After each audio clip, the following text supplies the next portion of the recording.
బయట ఎన్ని మాట్లాడినా అసెంబ్లీలో మాట్లాడిందే లెక్క పక్క రికార్డు ఉంటుంది. మీటింగ్లు నడుస్తున్నాయంటే మా ఎమ్మెల్యే గారు మా తిప్పల గురించి ఏం మాట్లాడతాడో, సర్కార్ను ఎట్లా క్వశ్చన్ చేస్తాడా అని ఎదురు చూస్తారు పబ్లిక్. తెలంగాణలో 119 నియోజకవర్గాలుంటే ఏదో ఒకనాడు తప్పించి అందరు పక్కా వస్తారబ్బా. కాకుంటే సభల సీనియర్ లీడరే డుమ్మాలకు అంబాసిడర్ అయ్యేటట్టుండు. 3 రోజులు బ్రేక్ తీసుకొని రేపటి కంచెల్లి మళ్ళా అసెంబ్లీ చాలా అవుతుంది. మీటింగ్ అంతా నీళ్ల మీదనే. కృష్ణా నదిలో మనకి ఎంత రావాలి, ఎంత తీసుకుంటాము, గింతేజాలని ఎవరు సంతకాలు పెట్టిరు, అట్లా ఎంత నష్టమైంది మొత్తం చర్చ చేయబోతున్నారు.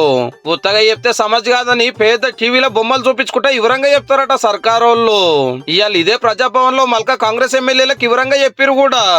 ఇక 2020లో పోయి చంద్రశేఖర్ రావు గారు అసలే ఓపిక లేని మనిషి, ఎవడొస్తాయి ఊకే మళ్ళీసారి ఇక మళ్ళీ వచ్చేదే లేదు. ఆ కృష్ణా వాటర్ ట్రిబ్యునల్ ఫైనల్ గా నీటి కేటాయింపులు జరిగే వరకు ఇక మళ్ళీ వచ్చేది లేదు. ఒకటేసారి వన్స్ ఫర్ ఆల్ సంతకం పెడుతున్నా ఇక 512 2299 లాగా మేము వాడుకుంటాం. ఇంకా ఊకే మళ్ళీ మమ్మల్ని విలువకరి ఊకే నా డిస్టర్బ్ చేయకరి ఫామ్ హౌస్లు ఉంటాయని చెప్పి క్లియర్గా 2020 సంవత్సరంలో సంతకం పెట్టి శాశ్వతంగా తెలంగాణకు 34%, ఆంధ్రప్రదేశ్కు 66% కృష్ణా నదిలో నీటి కేటాయింపుల మీద సంతకం పెట్టి పర్మనెంట్ గా వాళ్ళకి హక్కు ఇచ్చిండు. కానీ ఇంత ముఖ్యమైన మీటింగ్ కు ప్రధాన ప్రతిపక్షం లీడర్ వచ్చేటట్టే లేడు. 2-3 రోజులు ఇంతనే మీటింగులు పెట్టి అసెంబ్లీలో డిప్యూటీ ఫ్లోర్ లీడర్ గా హరీష్ రావు సార్ని వేసి మళ్ళా ఫామ్ హౌస్ కు పోయిండు. అంటే బీఆర్ఎస్ తరఫున కేసీఆర్ గారి తర్వాత ఈసారే పెప్పన్నట్టు అసెంబ్లీలో. ఇక ఏదున్నా ఈసారే మాట్లాడతాడు. అంటే ఈ కిత కూడా అసెంబ్లీకి దుమ్మాలన్నట్టు. కానీ 10 రోజుల కింద పార్టీ ఆఫీస్ కు వచ్చి ఇక నేను ఊకోను, సర్కార్ తోలు తీస్తామా, తడాక ఏందో చూపిస్తాను వార్నింగ్లు ఇచ్చి అసెంబ్లీకి ఇట్లొచ్చి అట్లా వాయే.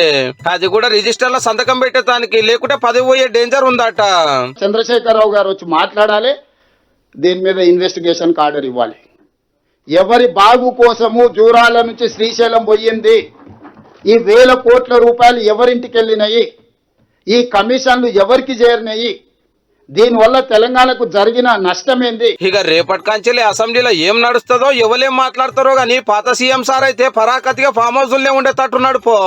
జలాల విషయంలో చేసిన అన్యాయానికి హరీష్ రావు గారిని, కేసీఆర్ గారిని ఊరే తీసినా తప్పు లేదు. ఇదే మిడిల్ ఈస్ట్ కంట్రీస్ అయితే చౌరస్తాలనే ప్రజల చేత రాళ్లతో కొట్టించి చంపించుండే వాళ్ళు.